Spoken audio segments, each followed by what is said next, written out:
one team.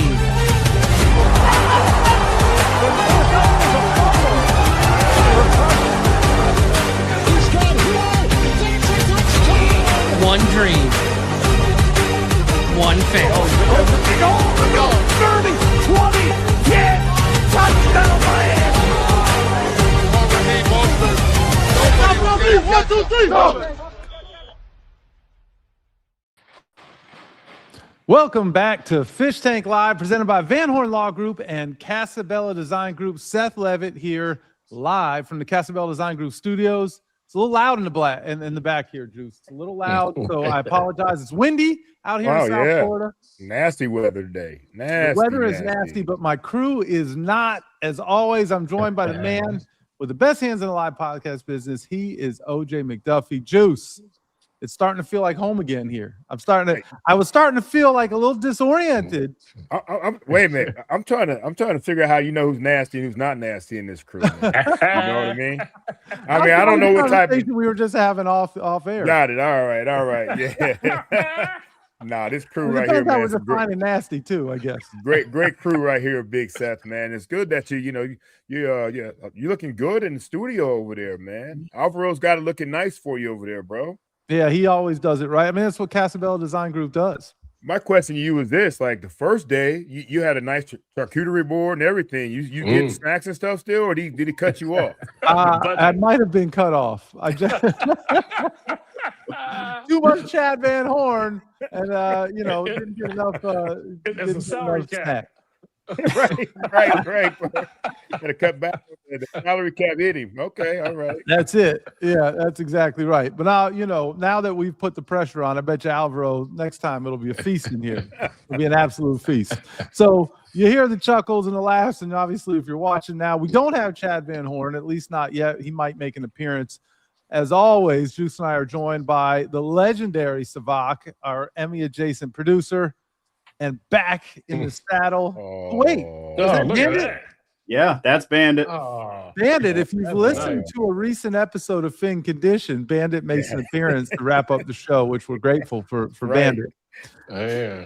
We call that the Hey Nick appearance. That's right. That's exactly right. And it has been a minute, as they say, but the people have been asking, and he has answered. The Sun Sentinel columnist, and of course the host of Dolphins Deep Dive with Perk, because you can't have Deep Dive with Perk without Perk. He is Chris Perkins, and we've got him back as well. Perk, rocking his fish tank. Represent, Perk. Look at that, baby. Seth, hey, let me just say this. Seth got me to judge the Jason Taylor Poetry Slam, Louder Than a Bomb. I was out there on Thursday. It was one of the best things I've ever done. I'll say that. Wow. And here's why. Because, you always, as an older person, you always hear the youth, they're screwed up and they don't have any focus. When I do things like this, or when I go to the NABJ, National Association of Black Journalists Job Fair, when I judge high school journalism contests, it reassures me, no, these kids have got it. There was some very intelligent stuff, some raw stuff, some well thought out stuff out there that I saw. I believe in the youth of America once again. Jason Taylor, dude, that thing was on point. Let me tell you, it was faith assuring right there. I have faith in the youth. Thank you for inviting me out there, Seth.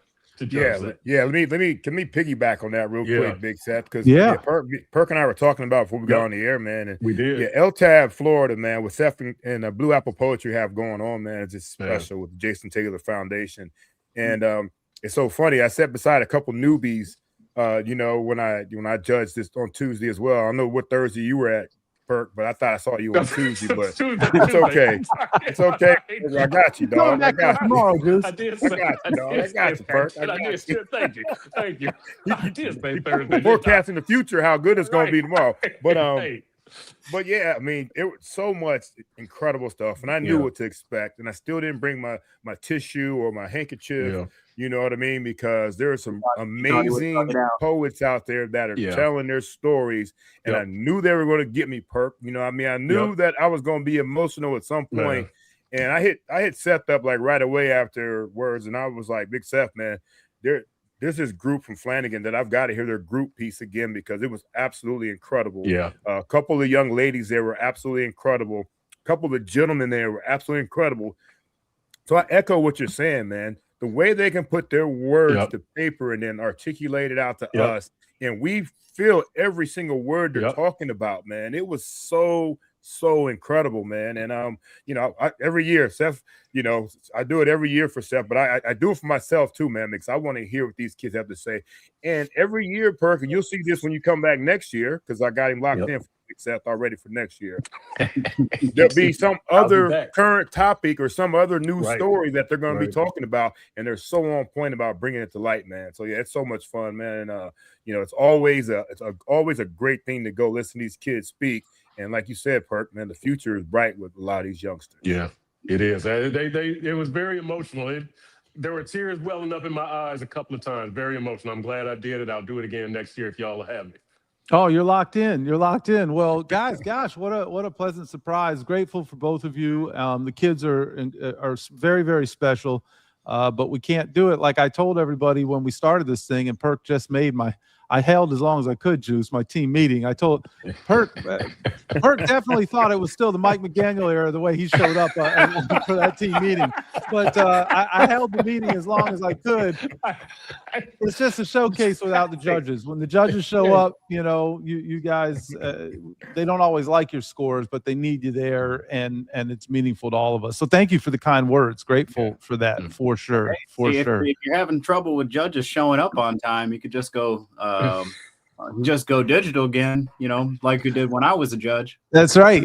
That's when we had Sevach in the house. We did 2020. There's nothing like doing it in person. Right. There's nothing like doing it in person. Yeah, Sevach was hiding behind the lens there, though, Big Seth. But get out there when the kids are there, listen to the poem. You know what I mean? When they're yelling at you and booing at you, that's what you need to see, Sevach. You know what I mean? That's when you got a man up in there. You know what I mean? Anybody can handle. It's like the pageant, right? He was in the pageant, like JT said about those those combines and pro days. So, well, look, I talked about the McDaniel era. Obviously, that is way in the rearview mirror now, and the Jeff Hafley era officially started. I guess you could really say it officially started yesterday, or as he said, the first day of school. Haf said it was like the first day of school, and the offseason program has begun for the Miami Dolphins and probably teams throughout the league. But it was the first time we heard Hafley, not like an introductory press conference, not doing the media tour, but standing up at the podium. And from the first question, he had to kind of learn, I guess, what the culture of that room is. And I thought it was interesting altogether. Perk, walk us through it. You were the guy in the building. I mean, all of us could have seen it, and most of us probably have seen it on YouTube, but you were in the building. What was the first Jeff Hafley media availability like?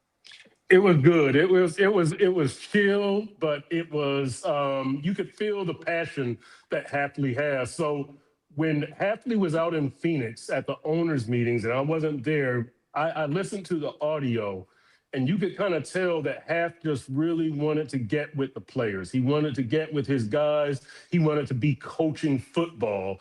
And I thought Tuesday he got a step closer to that. He met with the team for the first time, and you could tell that he was in his element. I don't think that I think John Eric Sullivan is a lot more comfortable talking to the media and talking about what I want to do and this and that. I think Haf is a hand in the dirt. Let's talk football. Let's get out there and play football type of guy. And I think that on Tuesday, I saw that he was closer to that because he was in front of these guys for the first time. Players went off with offensive coordinator, defensive coordinator, special teams, position meetings. This is phase one of the offseason program. I think for 2 or 3 weeks, they're just doing meetings and lifting weights. But to me, I could kind of tell that Haf was back in his element, or he was a step closer to being back in his element.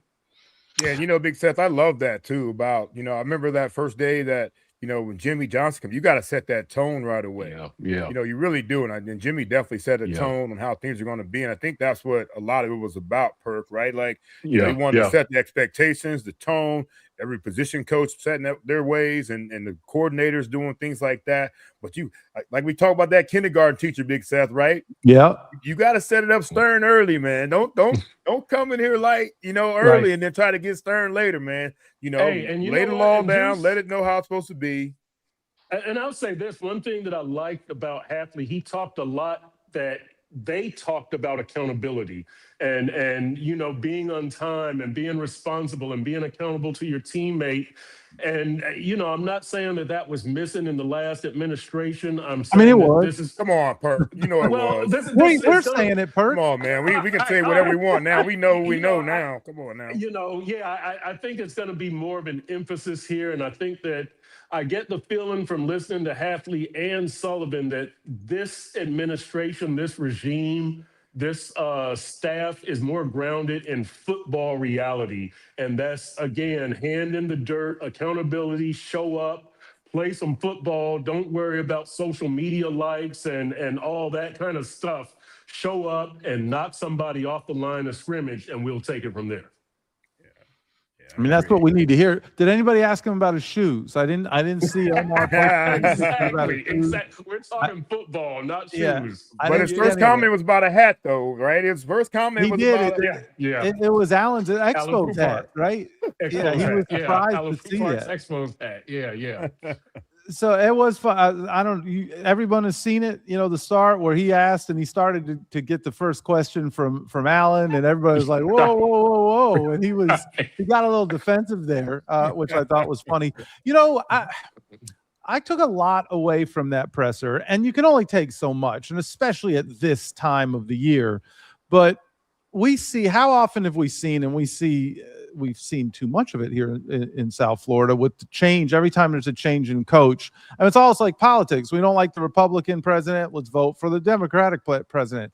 We got the tough coach. Let's get the players coach. We got the offensive coach. Let's get the defensive coach, because that didn't work out. And you see that happen all the time. I think and I don't know, I haven't done a study on it. It'd be interesting to see what teams fire an offensive-minded coach but hire an offensive-minded coach because they believe in the system. They just think they got the wrong guy.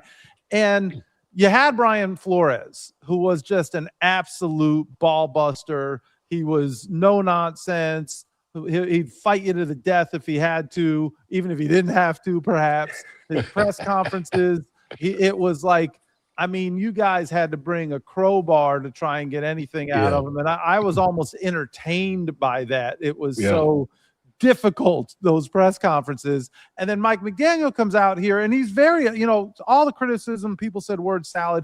I thought in those 20 to 45 minutes that he gave you guys every time he got up to the podium, he really made an effort to try and give information. I really did think that he made an effort to answer questions, and I give him credit for that, even though I think there were times where he could have just taken the other route. But, he took a completely different approach, and then, of course, also tried to be a stand-up comic. And I don't think Hafley is the exact opposite of Mike McDaniel. I almost think he's somewhere in the middle. He's got, he's kind of got an affable personality. He'll crack a joke here and there, but he is serious. And I thought it was very interesting to hear him. So many of the things he said could have been taken or interpreted as anti-Mike McDaniel, or the opposite of what Mike McDaniel would do. I'm not going to come in here and tell you what my program is. I'm not going to get in here and throw quotes up on the wall. I'm not going to do that.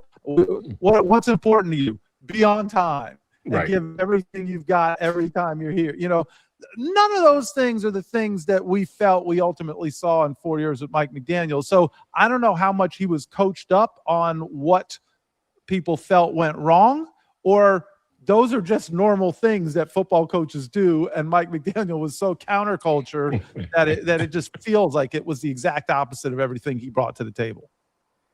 I think that half is I think you're right.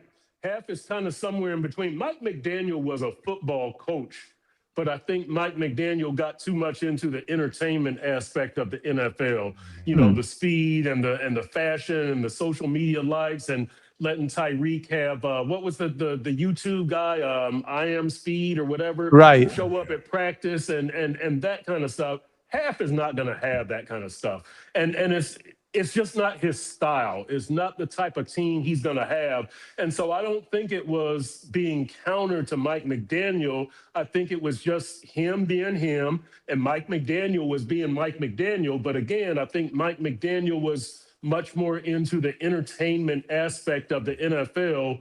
Not that that's bad. You have to be winning when you're into that kind of stuff, and they weren't winning. So that's why Mike took the fall in 2024 and 2025. 2022 and 2023, Mike McDaniel was the most entertaining coach in the league. Sure. 2024 and 2025, when they started losing, it was like, hey, this dude is a word salad. He's not that funny, blah, blah, blah. So I think they were both being real. But again, to me, Hafley is just more grounded in football, like hand in the dirt, knock somebody off the line of scrimmage. That's more my style. I'm more Flo and Fangio than McDaniel.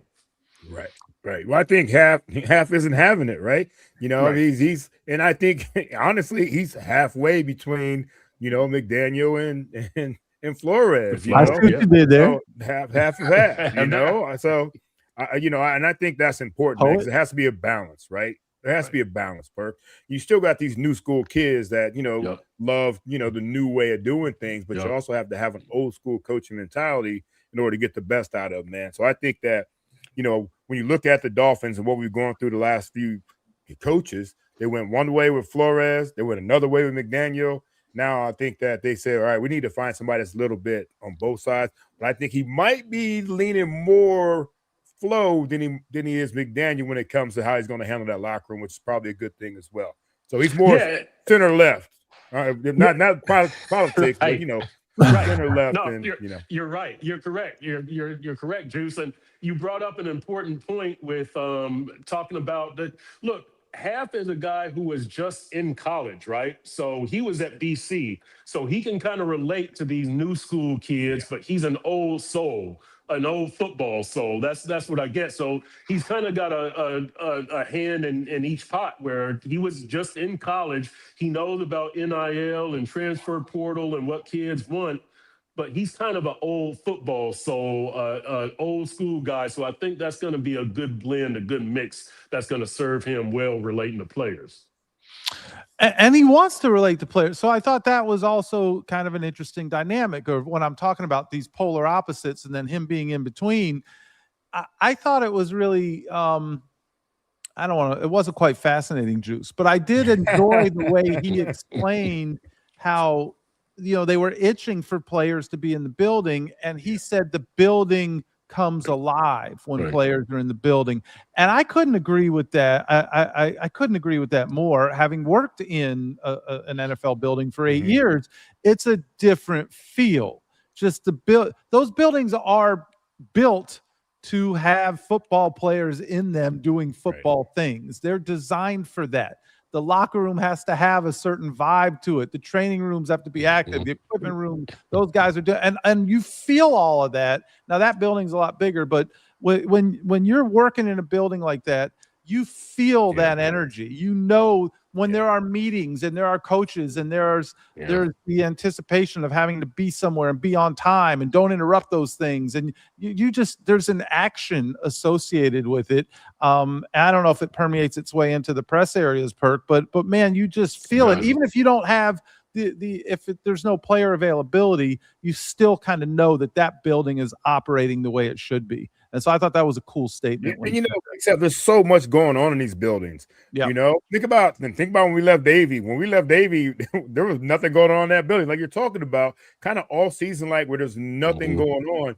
But you said it, man. There's so many different things that are going on, and people are interacting with so many people. And there's no other sport where you need as big a building as you do when it comes except football.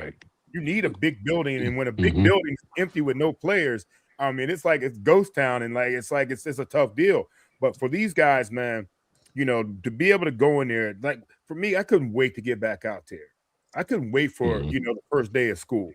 I really couldn't, man. You know, I'd already made my trip to Cancun. You know, spent 10 days there with my boys, kicking it. You know, we had 3 spring breaks that we overlapped in. Perk, you know what I mean? Make sure you catch, you know, SEC, Big Ten, maybe IB. You never know what you know what I mean? But at the same time, though, you know, I couldn't wait to get back to work, man. And I think a lot of these guys can't wait to get back to showing proof in that building. So you're right, Seth, that I love a lively building, man, and new energy. I think it's going to be new energy. They're not coming back with the same old. It's going to be new energy for everybody in that building. Yeah, no, you're exactly right, Seth and Juice, because I mean, the league is about players, right? And that's the energy. No one's buying coaches' jerseys. Right, exactly. That's the energy that you need to feel all the time. And I can tell you, even as a media member, I personally hate the offseason. Hate it. Like hate it, because it's just a bunch of yapping. And you aren't going to settle anything for months. I used to always say about the NFL when it was a 16-week season that it was 48 hours of action, right? 16 games, 3 hours per game. 16 times 3 is 48. Thanks, 48 hours of action. Well, I'm a math idiot. I got to break stuff down. And he carried the one too, Big Seth. Right, He did. I didn't have to do it like this. That 17 games just screwed up his whole thing, though. It did. It screwed up my whole thing. But it's just the NFL is built on talk, right? It's so little action, but you're so happy to have that action. It's so precious. So, when guys are in the building and then we just slowly ramp up to training camp, and when pads come on and joint practices, and then it really means something. But this is the start. You need this buzz. I agree with you 100%. It makes the league. Let me ask you this real quick, I'm sorry, Big Seth. No, go for it. Let me ask you this, Big Perk, because you've had well, he's big time when he's a 30th judge to show up out of 30. He got the first ever standing ovation for a judge. Yeah, we clapped him all the way. That means he's big time right there, man. 30 out of 30 getting there. Like you've had some of these first day of school press conferences with some of these our last head coaches. I mean, quite a few of them, I'm sure. Yeah. Where does his stack with you in terms of like, he can't do anything right now about, the X and O's, or we won't know anything about what Haf can do until probably September, maybe, late August. But his opening presser right there, how did that stack up with you and what you guys in the room were talking about after he finished up? Great question. I think it stacked up very well. I think that because he gives that confidence of a football guy, right? I think that Flo did the same thing. Gase did the same thing. Philbin, not really. I wasn't there for the very first press conference of Mike McDaniel, but I'm an old school football guy, right? Defense, run game, knock this dude's head off. Don't apologize to him. All that kind of stuff. I grew up in the 70s and 80s, Jack Tatum and the Steel Curtain and all that kind of stuff. So that's the type of football that I love. And I get the feeling that that's the type of football that Hafley and Sullivan love. And so, I thought it gave off a great vibe. Again, I got the vibe that this is a guy who is very happy to be around players again. Like you said, Seth, the building is full, is buzzing, it's got energy. I thought that came through with Haf, that I'm around the guys again. Let's do this. And so that I got a very good vibe from Hafley. Nice. Yeah, and let me say this, because Mike McDaniel took a lot of criticism for wanting to be the guys' friends. I didn't get that feel, and I guess we'll see how it'll manifest itself. But I didn't get the feel that, the players are here, so now I can go compare watches and shoes and be their friends. I think he definitely wants to be in charge. I love the stuff he said about kind of cultivating leadership and showing people how to lead and recognizing when they do things that show that they're good leaders and supporting that and encouraging that and modeling it for them. I thought that was all cool stuff, but he wants to coach players. He's in the business to be with players and coach players. So I thought that was cool. There was one player missing. And it is, perhaps the most important player to the Miami Dolphins 2026 season. Devon Achane was not there.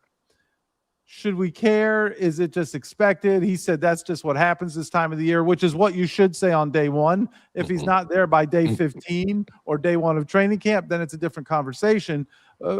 Juice, what are your thoughts? I'll start with you from the player's perspective. If you were there for off-season workouts, would you just think, hey, he's doing what he's got to do? Like, what do you think about that? Well, I think there's a point in time when you don't show up. I think right now is the time where you probably want to be there with a new administration and really not doing anything that could jeopardize, I think, your I mean, your ability to get the new contract or whatever he might be, the reason he might not have been there. I didn't hear him say it was excused or anything. A lot of times you hear coaches get up there and say, well, we talked to Devon, he's not going to come. I didn't hear any of that. And if I'm wrong, please correct me. I feel like this, at some point, Devon's going to get a contract. Probably he's not going to play football this year without a new contract. Mm-hmm. That's my opinion. And rightfully so as well. Why should he go into this is last year, right, Perk? Mm-hmm. Yep. Why should he go into his last year and not get paid? And then he saw a lot of guys that were just in that building get paid before they had to go into their last year. And he knows his value to this football team. Now, with that being said, be careful out there because, let somebody come up with 2 first-round picks. Then, I mean, I know I would hate to lose Devon Achane, but if Perk, you tell me, Sevach, Seth, you tell me if somebody said, hey, we'll give you 2 first-round picks for him, we got to let it ride, right? Yeah, that's hard. We got to let him ride. But I'm just saying, though, I think for him, it's probably, hopefully, it's a little business decision right now, but don't hold out I don't know if you want to hold out in phase 1. You know what I mean? Phase 1 seemed like a little bit early time to be holding out. And I know work can be done. And I know, like we talked about, it's mostly classroom and workouts, nothing too much football stuff. So I just think that, but here's the thing though, Seth, this, man, I don't put my hand in anybody's pocket. Right. Keep your hand out of my pocket. So if it's a business decision, I'm all for him making a business decision. You know what I mean? Yeah. So, Yep. Understood. Yeah, no, Juice, I think you raise an interesting point because I'm all for Devon Achane. You're a 191-pound running back. You better get your bag when you can. You don't know when your career is going to end.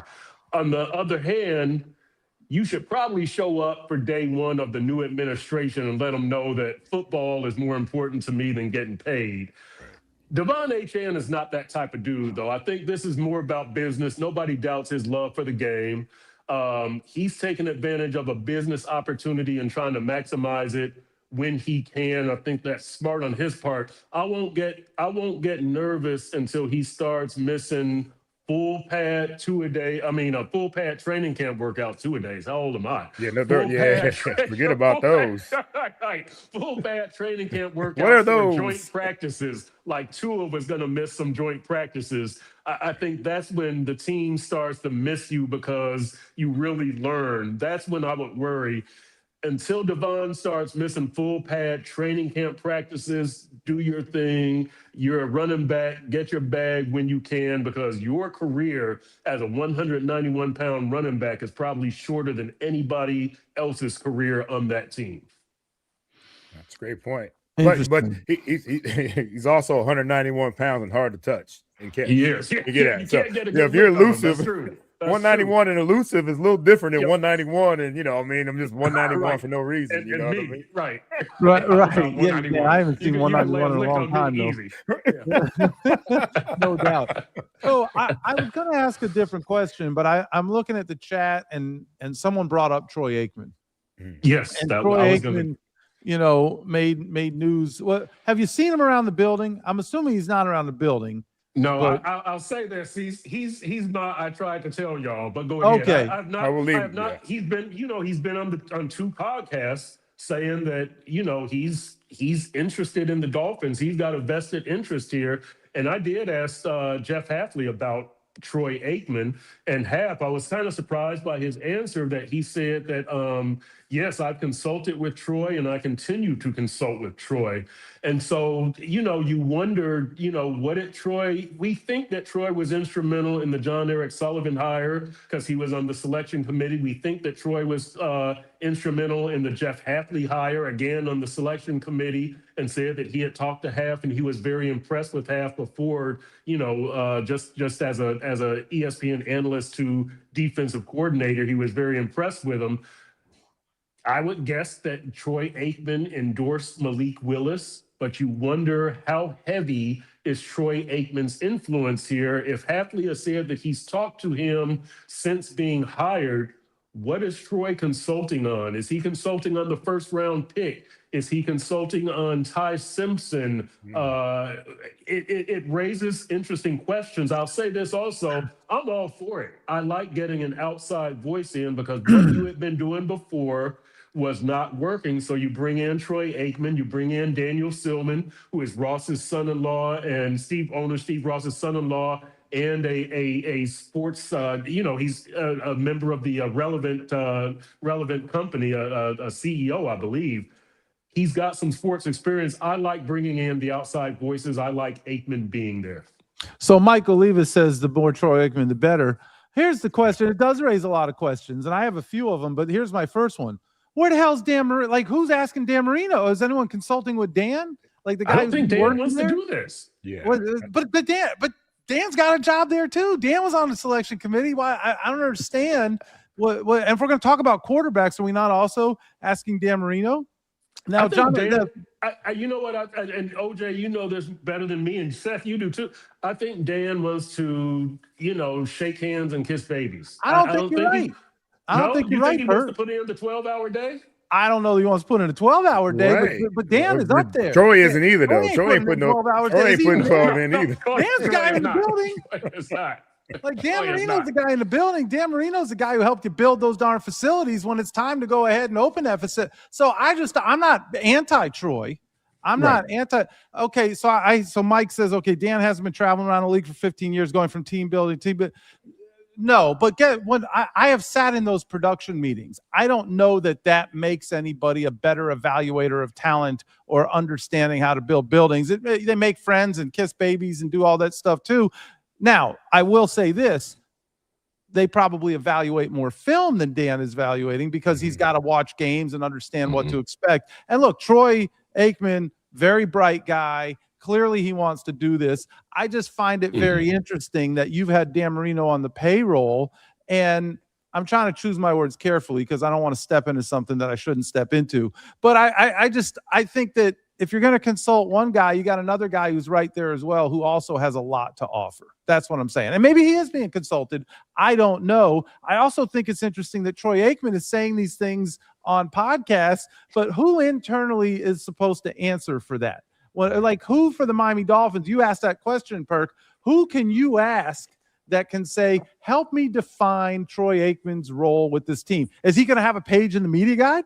When the Dolphins 2026 media guide comes out, is Troy Aikman going to have a page there as special consultant? I'm just really interested to know, and it feels like it's in the shadows if you look through a Dolphins lens. But Troy Aikman is like, hey, the Cowboys didn't ask me. Let's go Dolphins. Right. Go Dolphins. I think it's a win-win having both of them, bro. I really do, man. You got two dudes that know ball. We're talking about how we love old school football. We're talking about how we love the way the game's supposed to be played. You can't tell me those two together doesn't. A lot of times, what I love most about all this, guys, a lot of times a head coach is intimidated by having two guys like that in the building. They don't want.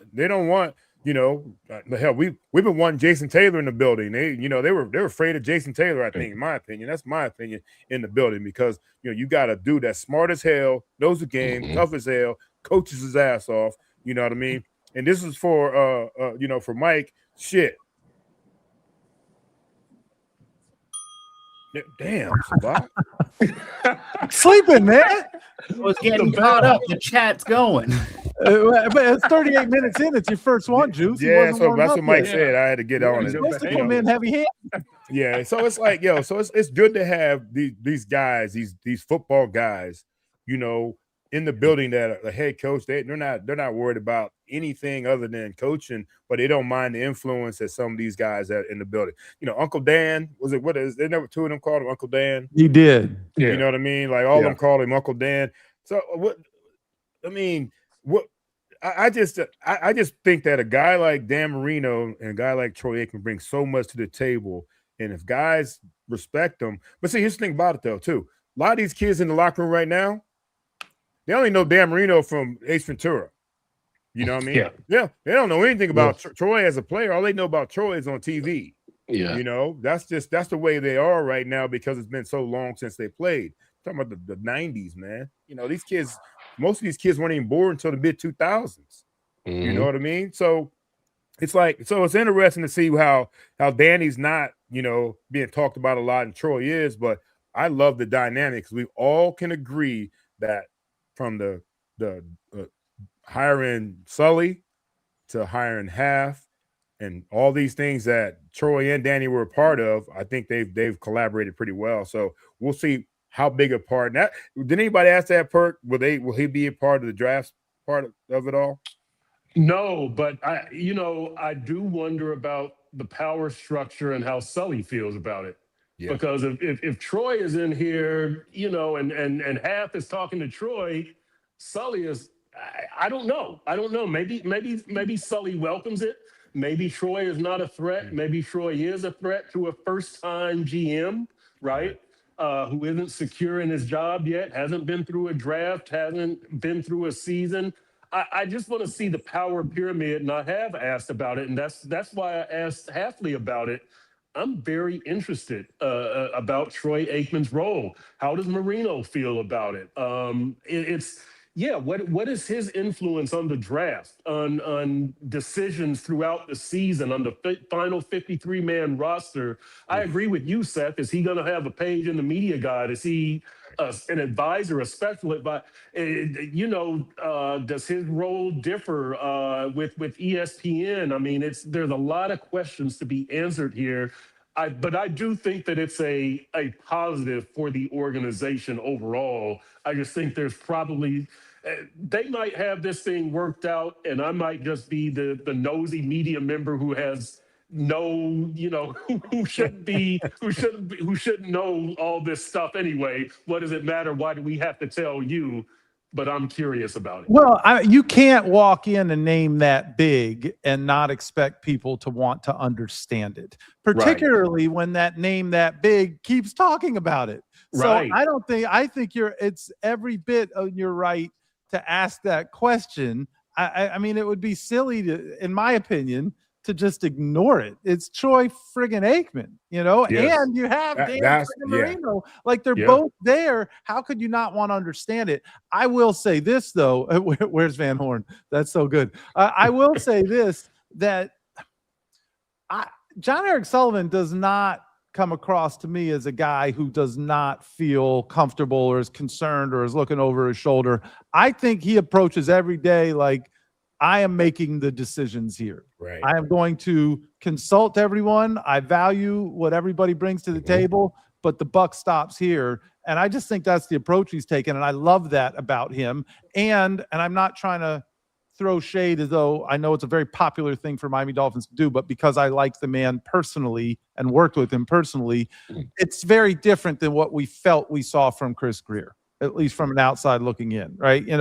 There is no doubt about who's in charge. In my opinion, from day to day building that football team, it very much seems to be John Eric Sullivan from everything we've seen and the way he's carrying himself. But I am intrigued by the Troy Aikman dynamic, the Troy Aikman Dan Marino, and I hope I'm not projecting that there's some beef between those two guys, because those guys have incredible respect. I think Troy Aikman would tell you Dan Marino was his hero growing up. So, I'm not projecting that. I'm just intrigued by the entire dynamic. Yeah, and I think Mike Oliva asked a great question too, man. He when you ask, will Troy be in the war room? That's a great question. If Troy's in the war room, I've been told that he will be.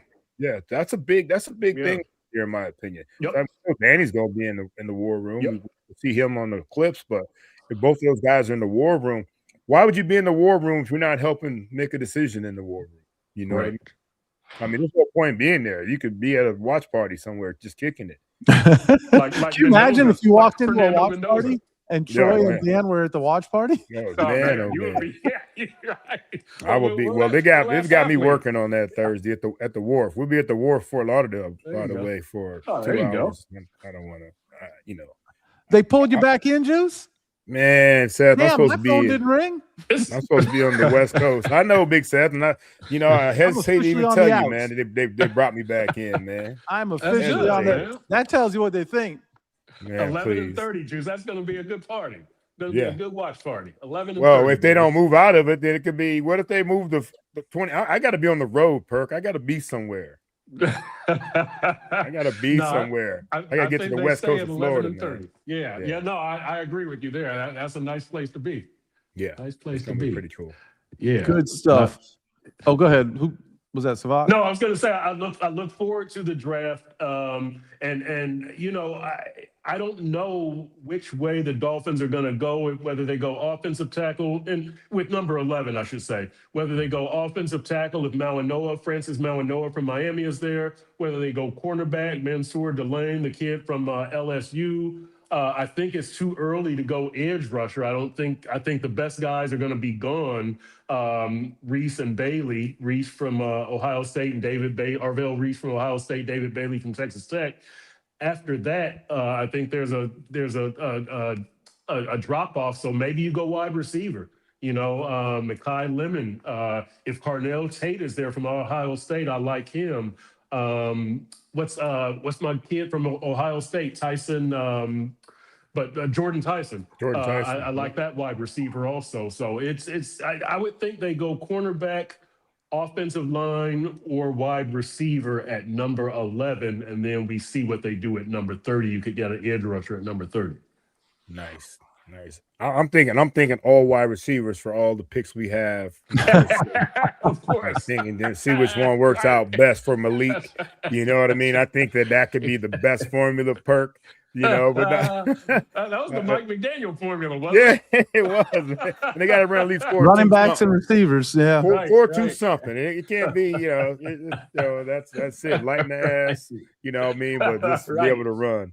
You know, but the draft strategy is going to be interesting. I don't know what to expect at 11 or 30 because there's no precedent. I think we would have had a pretty good idea with Greer and Mike McDaniel based on 4 previous years. They were emphasizing the trenches the last couple of years at the top of the draft. But we'll see with these guys. It's going to be very interesting what they do at number 11. Well, it's interesting that you say that too, because I know that, you know, Haf had a lot of great things to say about the young guys that are on the defensive line that we have from last year. He feels like those guys, and he wants to see more. You don't trust them, huh, Perk? I would draft a defensive tackle. And look, I think Jordan Phillips has the best potential out of them all. The 5th round pick, Kenneth Grant, the 1st round pick, Zeke Biggers, the 7th round pick. But I think it's kind of one of those things where if they don't bite as a puppy, they might not bite as a dog. And so I'm going to draft a defensive tackle. I know you got Zach Sealer there, but I wrote just yesterday, I wonder about Zach Sealer if he fits into the rebuild. He's going to be 31 on September 7th. Next year, he's going to cost $20.7 million on the cap when he'll be 32 at the season opener. Does that fit into the rebuild, a team that's really looking to get younger? So I would probably draft a defensive tackle. I don't assume improvement. I know the biggest improvement a lot of guys make is from year 1 to year 2, and they always say that's the reason is because going into your rookie year, you train for the combine. You're training in 40-yard dash and bench press and shuttle run. After your rookie year, you actually train football stuff, the defense and the offense that you played in as a rookie, so you make a bigger jump.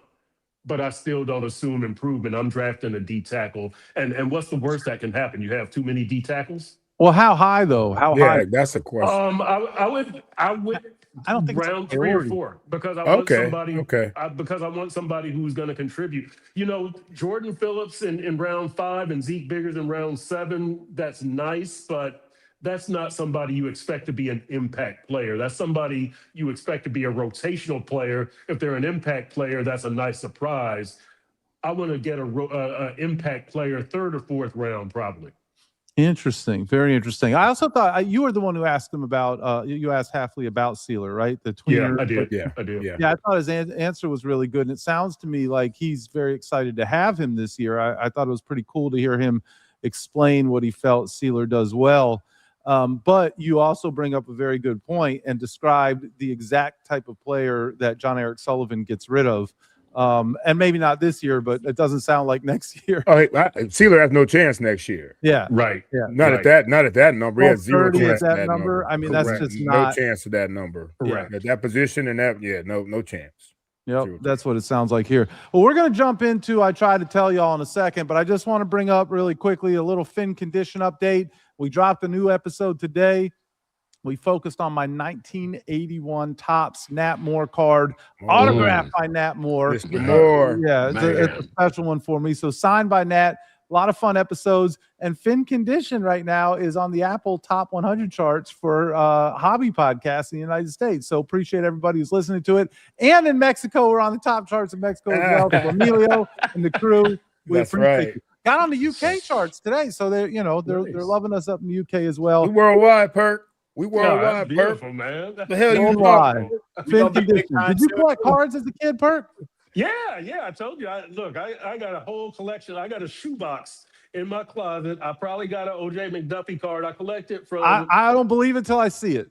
Right. All right. I'll have to. Yeah, I'll have to. Actually, I probably don't because you know what? I collected from the mid '70s up until the early '80s. So there's probably like a 8-year span, 6 or 8 year span.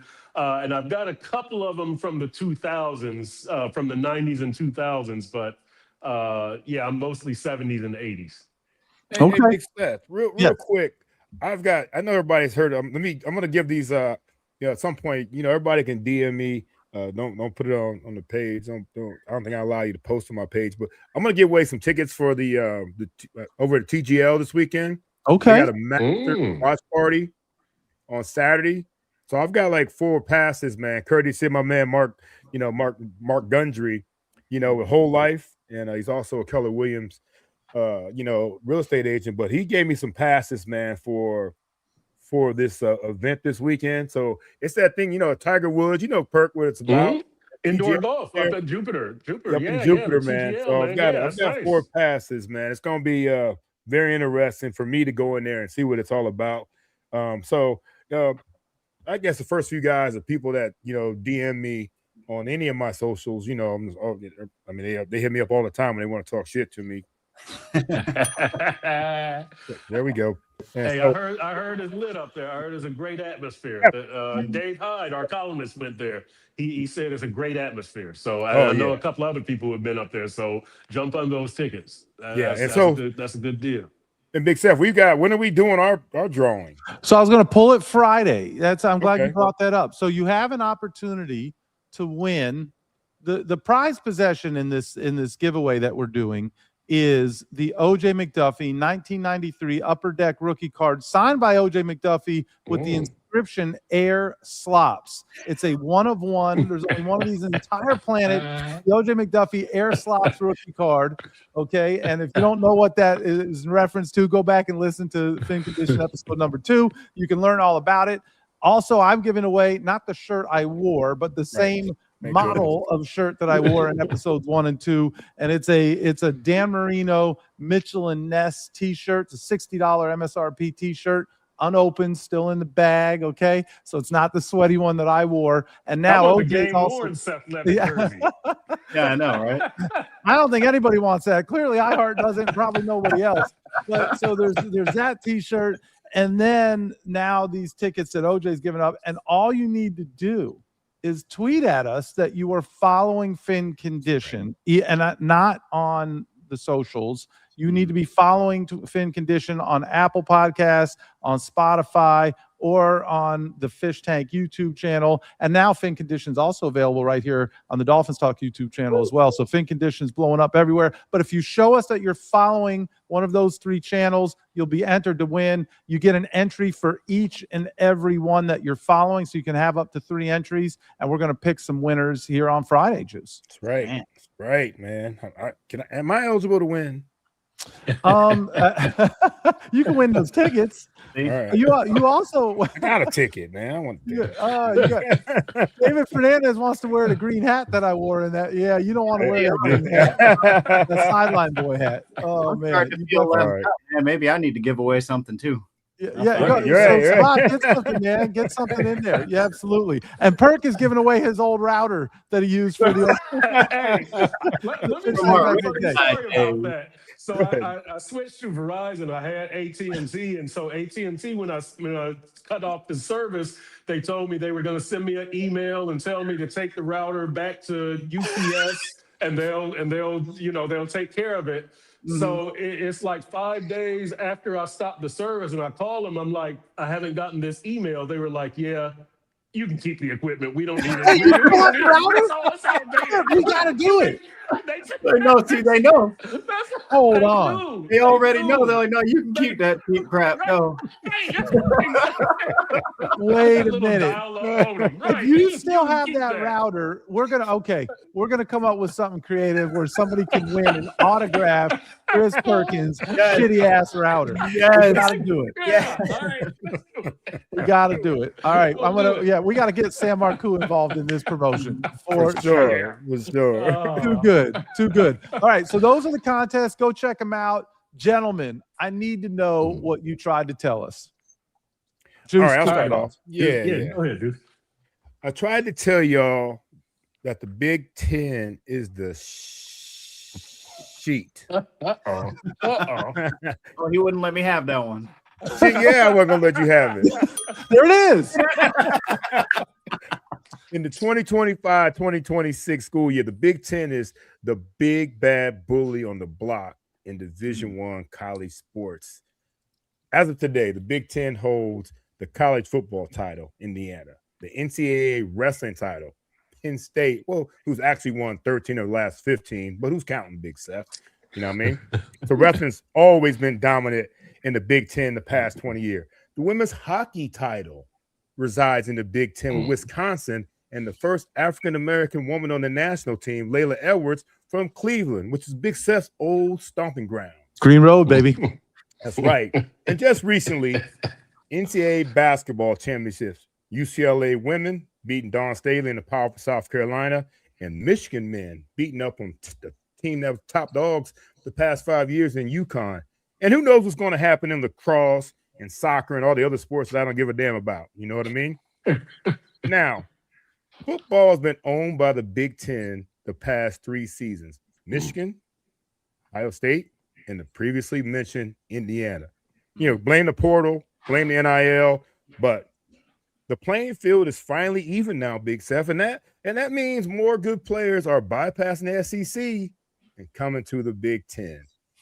That is why this draft season, the Dolphins should think Big Ten first, then SEC, then ACC. I mean, 6 of the top 12 players are in the Big Ten. That they're projected, right? I mean, granted, most of those guys are from Ohio State. But who cares, Big Seth? Who cares? Who cares? Oh, it's going to be a Big Ten draft block party this upcoming draft. Half and Sully. Listen to me. Think big, go Big Ten. I try to tell you. All right. Well, that felt like a commercial, but that was good. It was definitely it was well thought out. It was well thought out. There it is. Big Ten. Sevach, what did you try to tell us? Well, first of all, I don't understand how everybody doesn't have an OJ McDuffie card, considering that man had like 80 of them friggin' things. Did you see that one guy? He had about yeah. He had I made like 50 cents on that. I made about 50 cents on all that. But all right, guys, all right. I tried to tell y'all, and I apologize for saying this again because I know we're tired of hearing it. Trust the process. Now, I know we've heard it for 2 decades straight, like a broken record, echoing through the nightmares of every long-suffering Miami fan. At this point, it's less of a slogan and more like a sleep paralysis demon that's whispering in our ear in aqua and orange, you know? And yet, here we are, being asked to buy in one more time. But this time feels different. Not in the usual just squint a little and you know, the kind of way and you'll see it. But the potential actually feels tangible, real, like something that you could reach out and grab, you know, instead of another mirage shimmering over Hard Rock Stadium. Now, I know Big Seth pushes back on the whole Packers on South Beach idea, but honestly, it's not an insult. It's a blueprint, and a proven one at that. And we all know about Sully, but let's not gloss over the fact that the two teams that just met in the Super Bowl, both front offices, are rooted in Green Bay DNA. John Schneider cut his teeth as a top aide in Green Bay, climbed the ladder, took over in Seattle, and now he's sitting on his second Super Bowl ring as GM. Elliott Wolf learned the ropes in Green Bay, sharpened his blade in Cleveland under John freaking Dorsey, who's going to have to change his name to that because I'm not going to stop calling him that. And he just helped turn New England back into a legit contender in 2 years flat. And Dorsey, come on. You guys already know how I feel about Dorsey. The man builds monsters for a living. He was handpicked by Andy Reid, another Green Bay product, by the way. But I think most people don't realize Andy Reid was just an offensive line coach all the way up for about a decade until he made it to Green Bay. Now, there is a pattern here. Now, whether people want to see it or not. Now, I could run through Dorsey's resume again, but I already did that on my own channel, so go over there to Sevach and run that back if you need a refresher. But here's the point. We won't truly know what we've got in Coach Hafley until the ball's snapped and the bullets start flying. But Sully, there's enough smoke to believe there's real fire behind it. Because here's the truth nobody wants to say out loud. There's no classroom for being an NFL GM. There's no degree, no certification. You learn by being in the room, watching, absorbing, failing, and adjusting. Sully learned in Green Bay, an organization that doesn't just flirt with success, they sustain it. Meanwhile, Miami's last regime, let's just say their teachers weren't exactly valedictorians. Damn. So, yeah, one more time, trust the process. And if this thing hits the way it looks like it might, give it a few years. Half the league is going to be scrambling to build the Dolphins North or Dolphins West or whatever. And when that happens, just remember, I tried to tell you. Very nice. Nice. Well researched, rooted in the process. So very nice, Sevach. Juice, I might jump Perk and save him for last because he said Troy Aikman's part of his I tried to tell y'all, and I kind of don't want to. I want to hear that. So I'm gonna go if that's okay with you, Perk. Yeah. Do it. Yeah. So, well, Mark Clayton turned 65 years old today. So happy birthday, Mark Clayton. Yes. And any time I see the name Mark Clayton, I tried to tell y'all that man belongs in the Pro Football Hall of Fame. My creative writing here isn't particularly creative, but it doesn't need to be. I'm just going to read some names to you. Jerry Rice, Terrell Owens, Steve Largent, Chris Carter, Harold Carmichael, Cliff Branch, Fred Biletnikoff, Charlie Taylor, John Stallworth, Marvin Harrison, Calvin Johnson, Sterling Sharp, Raymond Berry, James Lofton, Drew Pearson, Andre Reed, Tim Brown, Isaac Bruce, Michael Irvin, Charlie Joyner, Art Monk, Andre Johnson. Every one of these men that I just named are Hall of Fame wide receivers who did not turn receptions into touchdowns at the rate that Mark Clayton did. Calvin Johnson, Harold Carmichael, Charlie Taylor, Fred Biletnikoff, James Lofton, Bob Hayes, Andre Johnson, Raymond Berry, Art Monk, Cliff Branch, Bobby Mitchell, Sterling Sharp, Michael Irvin, Charlie Joyner, John Stallworth, Crazy Legs Hirsch, Lynn Swan, Drew Pearson. They're Hall of Fame wide receivers who caught less touchdowns than Mark Clayton did. And I could do this all over and over and over again. Largent Brown, Bruce Berry, and a whole list of other guys, Hall of Fame wideouts who had less double-digit touchdown seasons than Mark Clayton. And I'm going to give you two other names, Randy Moss and Jerry Rice, perhaps the two greatest wide receivers in the history of this great game that we love. And they are the only two men who had seasons with more touchdown catches than Mark Clayton's 18 in 1984. That's it. When the only two guys who are better than you are literally the best two who ever played, and maybe two of the best football players who ever played the game, perhaps you should give some credence to what Mark Clayton did on a football field. And if you are just saying, oh, you're just an old guy who likes old guy stuff, let's talk about some of the best receivers in the game today. Who are the best guys today? Is Justin Jefferson? Would he be on the list of the top 5 receivers in professional football today? Well, his touchdown to reception ratio is 13.8. Mark Clayton's is 6.9. Every 6.9 times Mark Clayton caught a football, he scored a touchdown. Justin Jefferson's doing it at a rate of 13.8. Mark Clayton had 582 receptions in his career. Justin Jefferson has 579. We're pretty close there, right? Apples to apples. Guess how many touchdowns Justin Jefferson has? 42. Literally half of what Mark Clayton has. And the same amount of catches, Mark Clayton doubled Justin Jefferson's touchdown catches. What are we talking about here? How about Jamar Chase? His ratio is 9.6. He has 54 touchdowns and 520 catches. Very impressive, but it ain't 84 touchdowns. What about Amon-Ra St. Brown? There's another guy. 12.4 is his ratio. Only 44 touchdowns in with 547 receptions. And these are modern day players with modern day rules.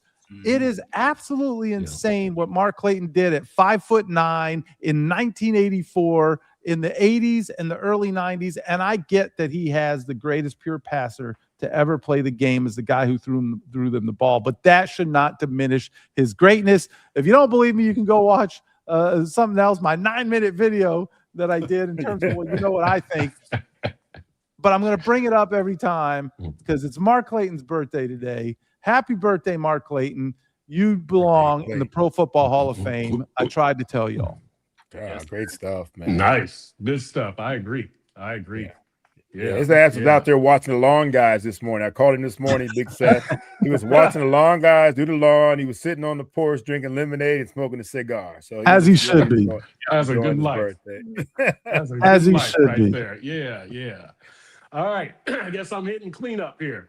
That's it. So Troy Aikman is gaining influence in the Dolphins organization. And I tried to tell y'all that this was going to happen.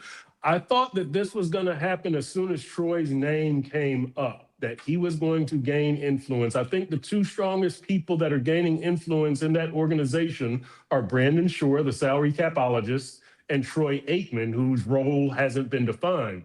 But I do like that the Dolphins have gone to Troy Aikman. I do like that Steve Ross has gone to an outside voice. Troy Aikman is somebody who has won titles as a player, as a quarterback, the most important position in the NFL. He's somebody who has made a lot of associations around the league as an ESPN analyst. He talks to all these players. He talks to all these coaches. He talks to executives. He knows what's going on in the league. I think this is a good move by the Dolphins. I think this is a good move by Steve Ross. I think it shows a willingness to break with some of the stuff that they've done in the past, where they've been kind of an insular organization. Yes, they've gone outside sometimes, but pretty much they rely on their same guys. I like that they have gone outside the organization. They've gone to Troy Aikman, somebody who knows what it should look like. And it sounds like they are tapping him very seriously as far as information on who should be the GM, on who should be the head coach. We know that Jeff Hafley told us on Tuesday that he has talked to Troy Aikman a few times. Now, you do wonder where the Aikman influence came from. Why Troy Aikman? As Seth said, what does Dan Marino think about this? As I brought up, what does John Eric Sullivan think about this? That's stuff that we can resolve later. Right now, I know that Troy Aikman is gaining influence in this organization, and he's excited about it. Troy Aikman has talked about this on 2 separate podcasts, how he's been influential in the Dolphins, how he's going to be rooting for the Dolphins. Troy Aikman is somebody who is shaping the future of the Miami Dolphins. I think that's a good thing. Troy Aikman is gaining power in this organization. He's going to continue to gain power in this organization. I tried to tell y'all. Ooh. There it is. Okay. And Troy is gonna. His name is gonna be heard a lot more. His face is gonna be seen a lot more. That's good stuff right there, man. Great job, gentlemen. I think that right there, Perk, man. I mean, it's we're seeing it over and over again. Like you guys both talked about today. He's been talking about it. You know what I mean? And I think Troy's excited. Yeah, that's what's up right there, man. I think you see some of these other players probably that have been doing big things with these organizations, and why would Jerry Jones not have him in the building? That's the big conversation, right? You know what I mean? Like, it's too late now, though. He's ours now, Jerry. But you know what? People are saying that about Steve Ross. What about Dan Marino? Why'd you bring in Troy? And Tom Brady is out there, doing his thing with the Raiders. Right. I don't know. Matt Ryan now. I was just about Ryan, exactly. Matt Ryan.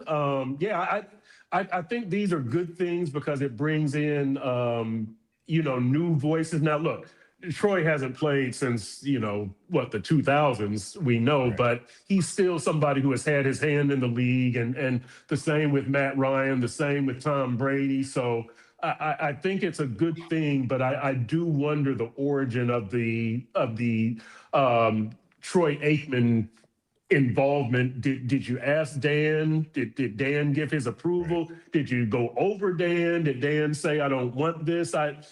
Maybe we're not entitled to know this as media members, but I think fans, people who pay their dollars, are entitled to have some of these answers. So that's really kind of why I asked the questions. I think fans who pay their money to this organization are entitled to know something about the power structure, not everything, but more than we know right now.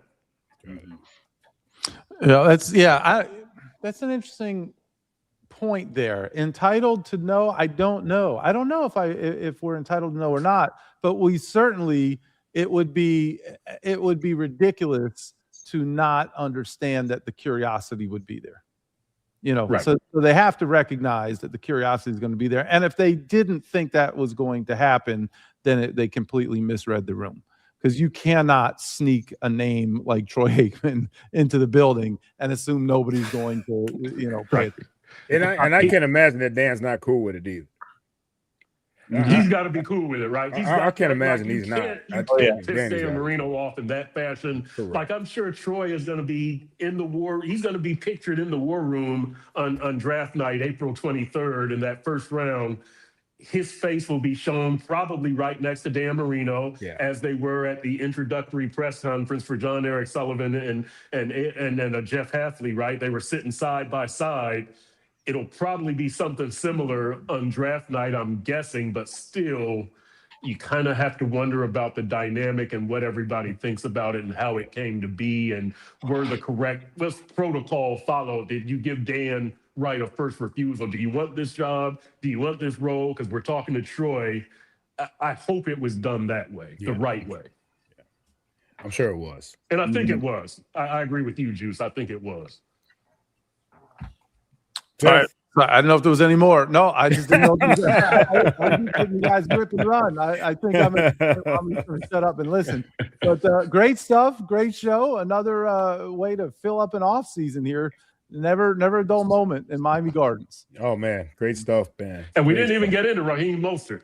But we didn't. We didn't get into Rod at all. Man, we did not. Don't go out like that. No, don't go out like that. I don't know why. You're better than that. You're better than that. He is, man. He really is. It's sad, bro. It really is. But it's nice to hear though what's going on though.